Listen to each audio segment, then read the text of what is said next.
Lagi natin tandaan kung ano ka nilalang. Kung lalaki ka, magpakalalaki ka. Kung babae ka, magpakababae ka. So ito yun, yung panimula ng tao.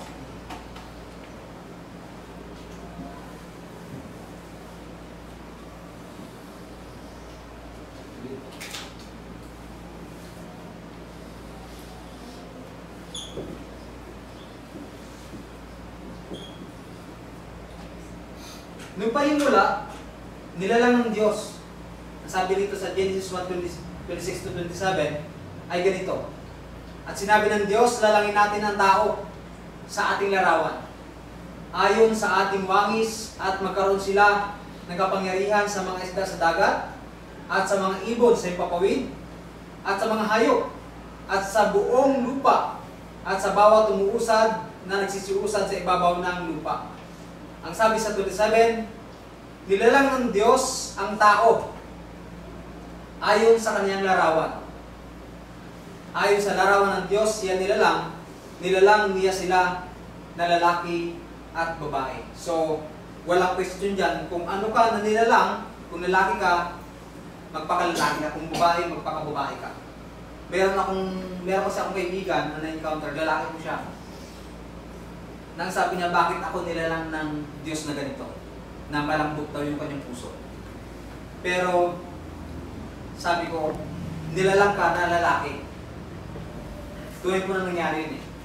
Sabi ko, nilalang ka na lalaki. Nakadepende sa free will mo kung ano yung gagawin mo. Dahil sa mundong to, talagang napakalakas ng hatak ng sanlibutan o yung gawa ng laman. Kung magpapadala ka sa tinatawag na nararamdaman mo, malahatak ka ng sanlibutan. Pero kasi, kapag ikaw ay nasa Diyos, hindi na ikaw ang nagmamayari ng sarili mo eh. Simula nang mabautismuhan ka, ikaw ay pag-aari ng Diyos. Hindi ka pwede mag-rely sa sarili mong tinatawag na knowledge. Ayon sa Proverbs 3:5. Ang sabi po sa Proverbs, basahin po natin panandalian. Proverbs 3:5, na hindi tayo pwedeng umasa sa sarili nating kaunawaan. Tumiwala ka sa Panginoon ng buong puso, huwag kang manalig sa iyong sariling kaunawaan. Kilalanin mo siya sa lahat ng iyong lakad at kanyang ituturo ang iyong mga landas. So, kung anong nararamdaman mo, huwag mo sundin yung kung alam mo mali. Sa Diyos ka humingi o sa Biblia. Ito yung manual po natin eh. Bilang mga Kristiyano. Ito yung manual natin sa paglakad natin sa mundong ito. Ito yung tao na nilalang ng Diyos. Merong soul, spirit, and body.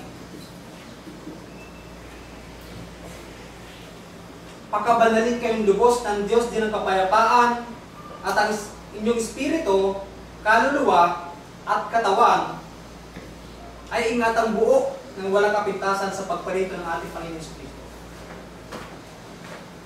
So, ito ay pinapakain natin ng Word of God. Ayon sa Matthew 4, verse 4. Jeremiah 15, verse 16.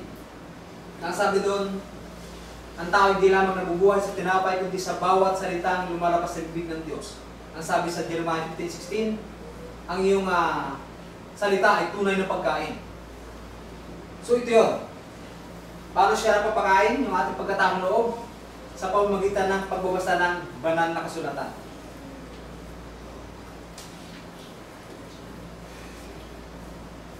Nung ginawa ng Diyos ang tao dito sa simula sa Genesis hanggang lumaon hanggang sa last days,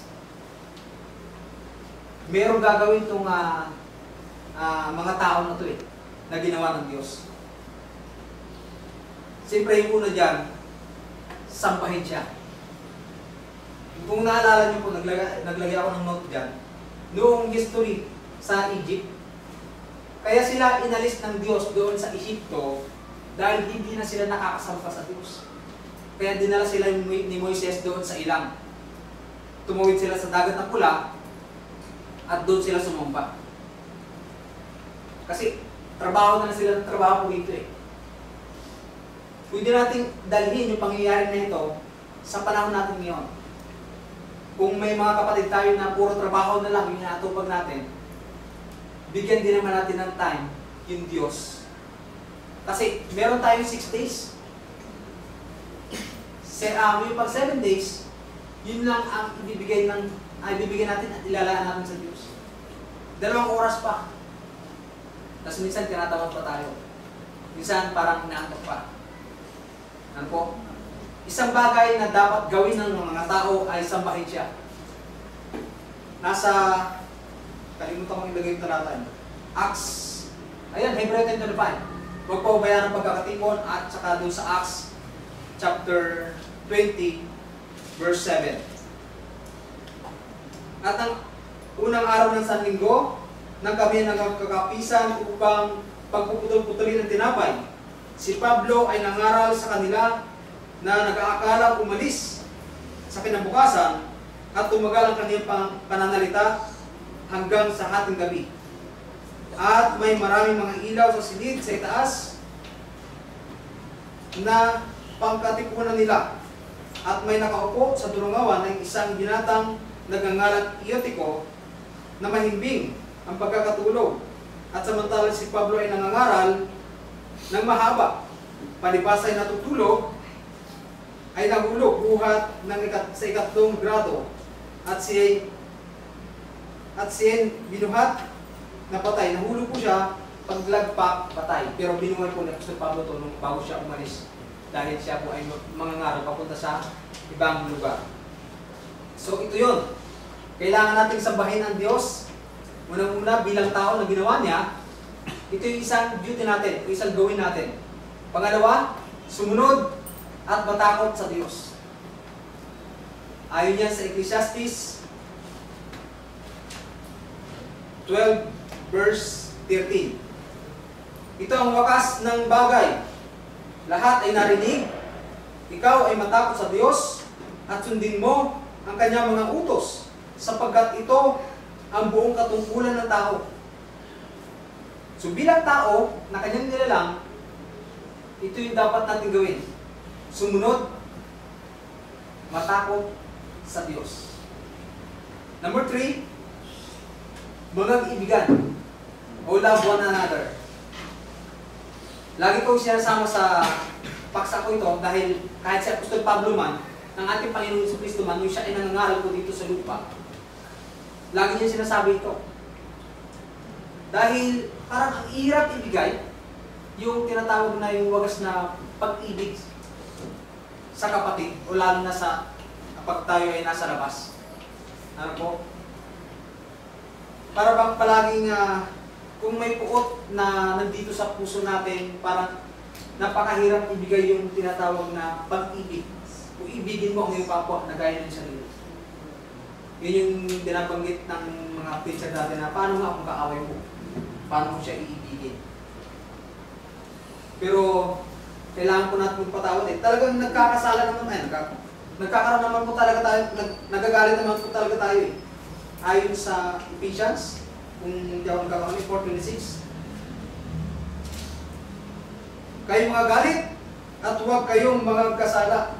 Huwag lumubog ang araw sa inyong galit. So, yung galit na yun, huwag daw tumagal. Huwag lumubog ang araw sa iyong galit.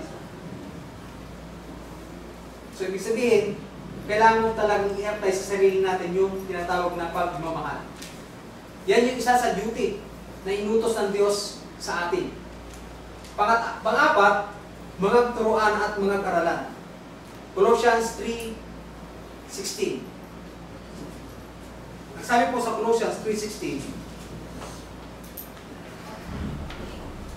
manahanan namang sagana sa inyo ang salita ni Kristo, ayon sa buong karunungan.